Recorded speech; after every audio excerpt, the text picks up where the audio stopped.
अर्धायु काल किसी अभिक्रिया में अभिक्रियक की प्रारंभिक सांद्रता के आधे रह जाने में जो समय लगता है उसे अर्धायु काल कहते हैं। इसे टी हाफ द्वारा प्रदर्शित करते हैं।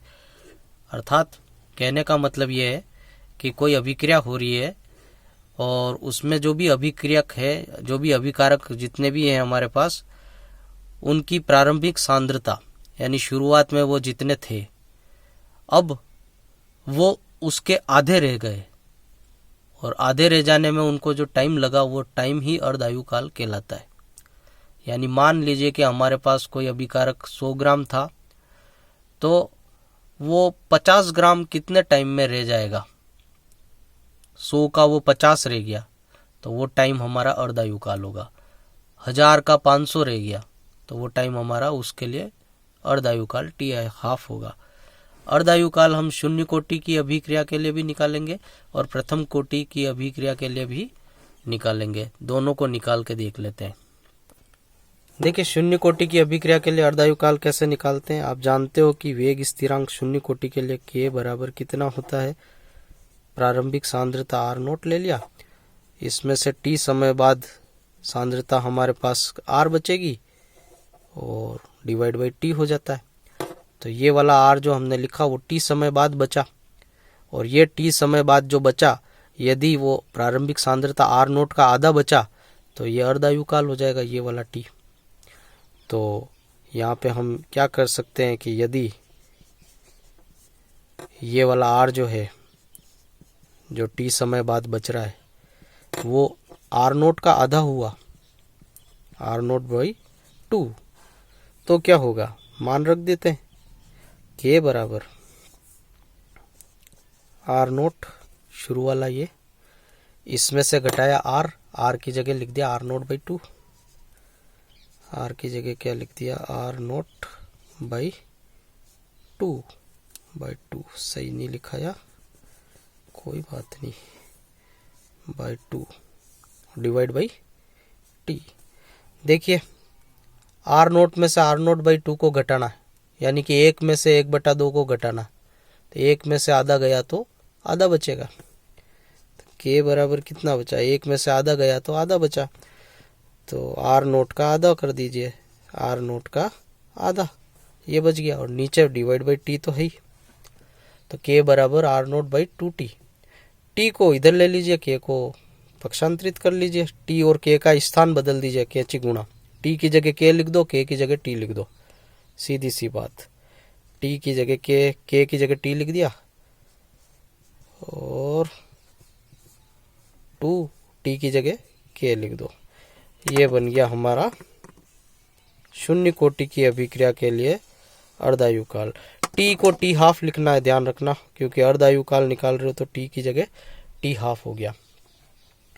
अब ध्यान से देखो आप कि ये t हाफ जो अर्धायु काल है वो शून्य कोटि के लिए किस किस पे निर्भर कर रहा है। तो ध्यान से देखना, t हाफ जो है वो प्रारंभिक सांद्रता, किसी भी अभिकारक की प्रारंभिक सांद्रता का तो सीधा समानुपाती है, ये दोनों ऊपर हैं। तो t हाफ जो है वो proportional to r not, direct समानुपाती है या सीधा समानुपाती है प्रारंभिक सांद्रता के शून्य कोटि के लिए। और t हाफ ये k 1/, के नीचे आ रहा है, k जो आ रहा है ना वेग स्थिरांक, वो बट्टे के नीचे आ रहा है, तो ये व्युत्क्रमानुपाती हुआ। तो अर्धायु काल जो है शून्य कोटि का अर्धायु काल वेग स्थिरांक का व्युत्क्रमानुपाती और प्रारंभिक सांद्रता का समानुपाती होता है। ये लाइन लिखनी पड़ेगी, लिख देता हूँ, लिख दिया। देखो, शून्य कोटि की अभिक्रिया का अर्धायु काल प्रारंभिक सांद्रता का समानुपाती तथा वेग स्थिरांक का व्युत्क्रमानुपाती होता है। टी हाफ जो है वो प्रारंभिक सांद्रता का तो समानुपाती हो रहा है, और टी हाफ जो है वो वेग स्थिरांक का व्युत्क्रमानुपाती, 1/, के नीचे आ रहा है वेग स्थिरांक, और इसमें बट्टे के नीचे कुछ भी नहीं है, 1 है। ठीक है, तो ये तो था शून्य कोटि की अभिक्रिया। अब ऐसा का ऐसा हमको प्रथम कोटि की अभिक्रिया के लिए भी करना है, तो उसके लिए भी अपन करते हैं। पहले इसको मिटा देते हैं। देखिए, प्रथम कोटि की अभिक्रिया के लिए अर्धायु काल, इसको कैसे निकालेंगे। इसका वेग स्थिरांक आप जानते हो, k बराबर क्या होता है, 2.303 डिवाइड बाई टी। ठीक है, फिर आता है ln लिखो, log लिखो, log लिख दिया, और यहाँ पे लिखते हैं आर नोट, और यहाँ पे लिखते हैं आर। ठीक है, ये फॉर्मूला है प्रथम कोटि की अभिक्रिया के लिए। अर्धायुकाल का नहीं है, ये वेग स्थिरांक है। ये वेग स्थिरांक लिखना पड़ेगा वरना कंफ्यूज हो जाओगे। ठीक है, के वेग स्थिरांक होता है हमेशा। अर्धायुकाल तो ये टी बनेगा। अर्धायुकाल का मतलब है समय निकालना है, तो समय तो ये बनेगा टी। चलिए, शर्त वही है कि ये प्रारंभिक सांद्रता जो है वो आधी रह जाएगी, ये बाद वाली सांद्रता है। तो इस बाद वाली सांद्रता को हम, यदि ये जो आर है नीचे वाला, इसका मान आर नोट बाई 2 के बराबर हो जाए तो क्या हो जाएगा, अर्धायुकाल आ जाएगा। वैल्यू पुट कर दो। चलो, के की जगह के लिखा, बराबर 2.303, 2.303 as it is, divide by T, कोई दिक्कत नहीं है। लॉग की जगह लॉग लिख दिया, बटा लगा लो, बटा थोड़ा बड़ा लगा लो। आर नोट की जगह आर नोट लिख दो, आर नोट लिखा।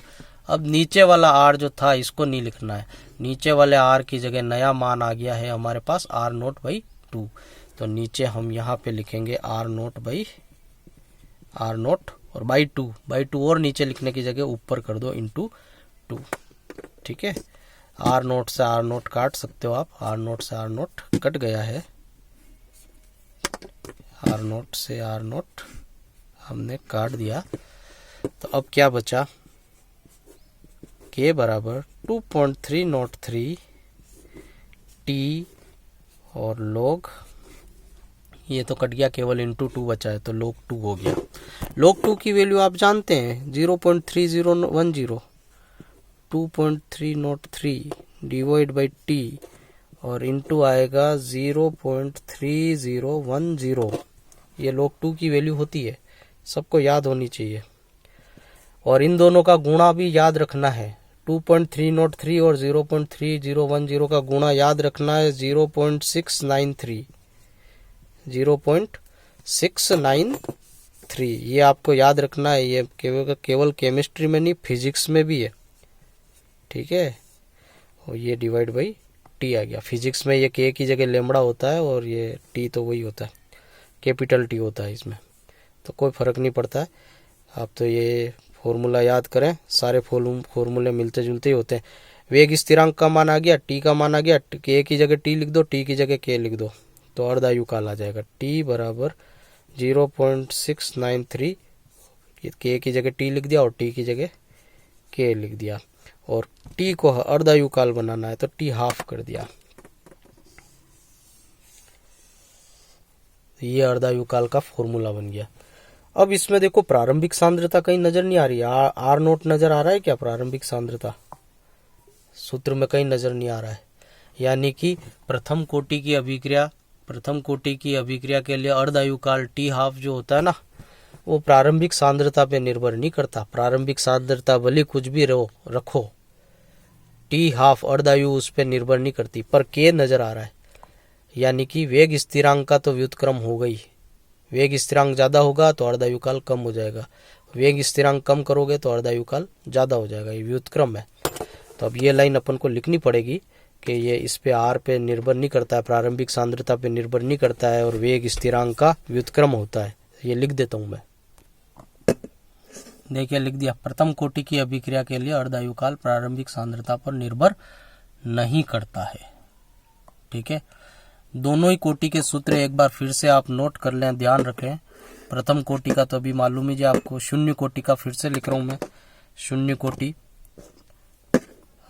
कोटि है तो सूत्र को अच्छे से याद रखें। शून्य कोटि के लिए टी हाफ कितना होगा, टी हाफ हो जाएगा आर नोट बाई 2 के। ठीक है, और यही चीज अगर प्रथम कोटि होती तो टी हाफ कितना होता, आर नोट होता ही नहीं, उसकी जगह होता 0.693, और 2 भी हट जाता, उसकी जगह होता केवल के। ऐसे आप कंपेयर कंपेयर करके याद रखें कि इस शून्य में क्या होता है, प्रथम में क्या होता है, जल्दी याद हो जाएगा। धन्यवाद। अब इसके सवाल भी करने, सवाल अलग है। ये तो सूत्र याद किया आपने, परिभाषा वगैरह याद कर ली, सवाल अब करेंगे। धन्यवाद।